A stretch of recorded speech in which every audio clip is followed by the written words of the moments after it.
जय श्री गणेश सभी बहन भाइयों को। आज हम आपको सुनाने जा रहे हैं एक ऐसी अद्भुत और दिव्य कथा जो महाभारत भगवान वेदव्यास और विघ्नहर्ता श्री गणेश जी से जुड़ी हुई है। आपको हमारी ये कथा अच्छी लगी तो लाइक सब्सक्राइब करें और प्यारा सा कमेंट करें। जय श्री गणेशाय। क्या आप जानते हैं कि महाभारत का लेखन स्वयं भगवान श्री गणेश जी ने किया था और इस लेखन को दौरान ही वे एकदंत भी कहलाए। तो आइए चलिए डूबते हैं इस पौराणिक कथा में और जानते हैं कि कैसे गणपति बप्पा बने। महाभारत लेखक गणेश जी ने किस शर्त पर लिखी थी महाभारत, इस वजह से कहलाए एकदंत।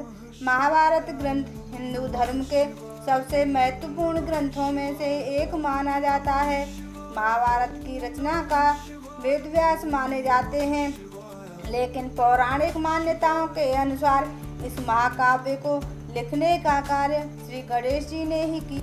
इस कथा में एक ऐसा प्रसंग भी मिलता है जिस कारण गणेश जी एकदंत कहे जाते हैं। चलिए जानते हैं वह रोचक कथा।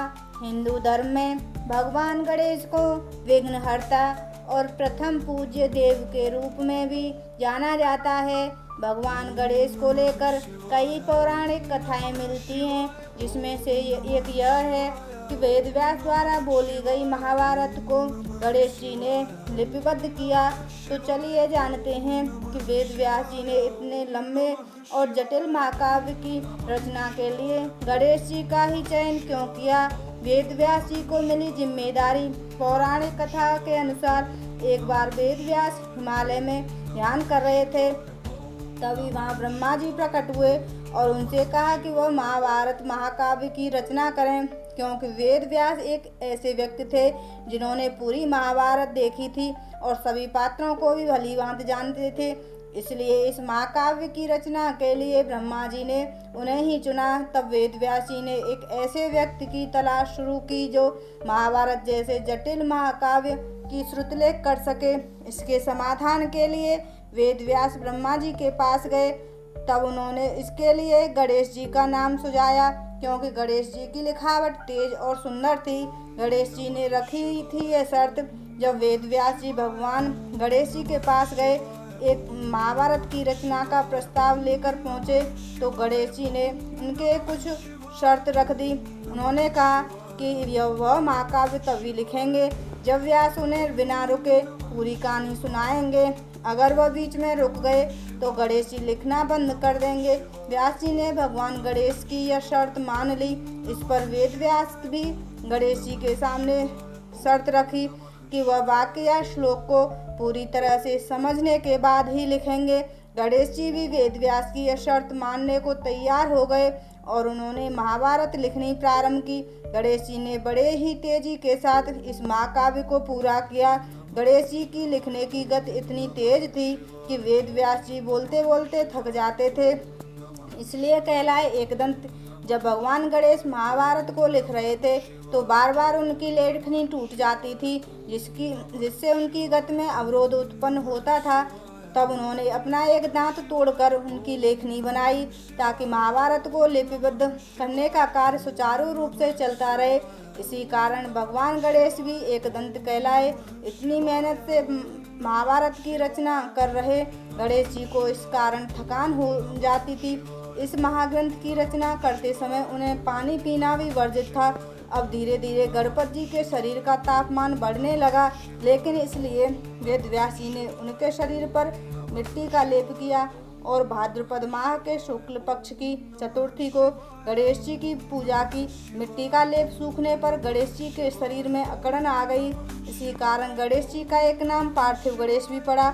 10 दिनों तक महाभारत का लेखन कार्य चला। जब अनंत चतुर्दशी को लेखन कार्य संपन्न हुआ तो महर्षि वेदव्यास जी ने देखा कि गणपति का शरीर तापमान फिर भी बहुत बढ़ा हुआ है।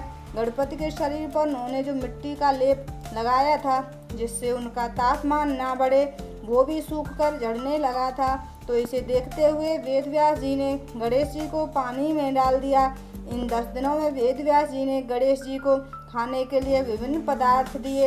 इसलिए गणेश चतुर्थी पर गणेश जी को स्थापित किया जाता है और 10 दिन मन, वचन, कर्म और भक्ति से उनकी पूजा करके अनंत चतुर्दशी को विसर्जित कर दिया जाता है।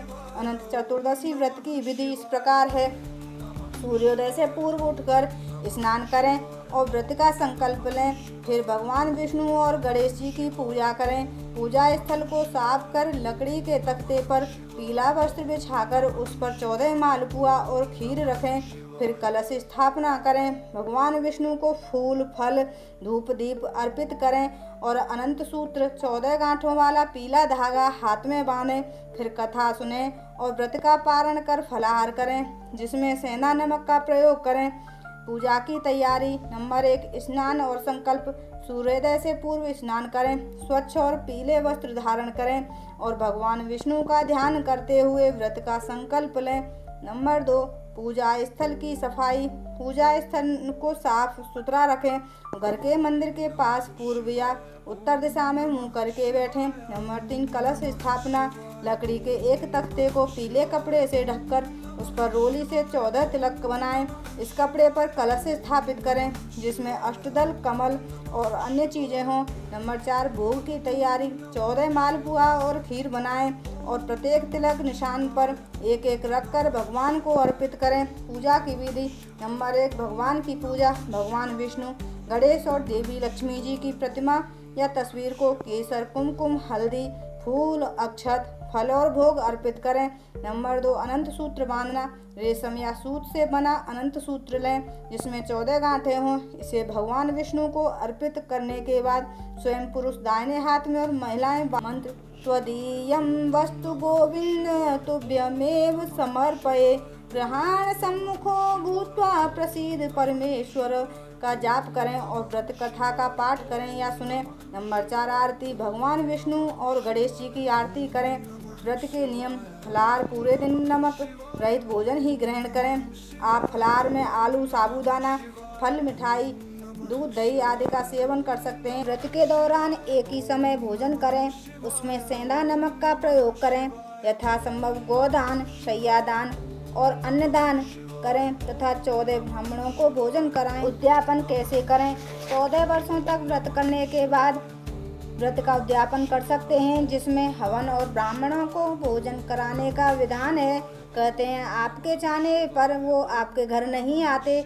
आपकी किस्मत के तारे जब चमकने वाले होते हैं तो वे खुशखबरियों के साथ आपके घर में प्रवेश करते हैं और जाते जाते आपके सारे काम संपन्न करके वापस अपने लोक में लौट जाते हैं। तो मित्रों, इस तरह गणेश जी ने अपने त्याग, पराक्रम और बुद्धिमत्ता से महाभारत जैसे महाग्रंथ को लिपिबद्ध किया और इसी दौरान वे एकदंत कहलाए।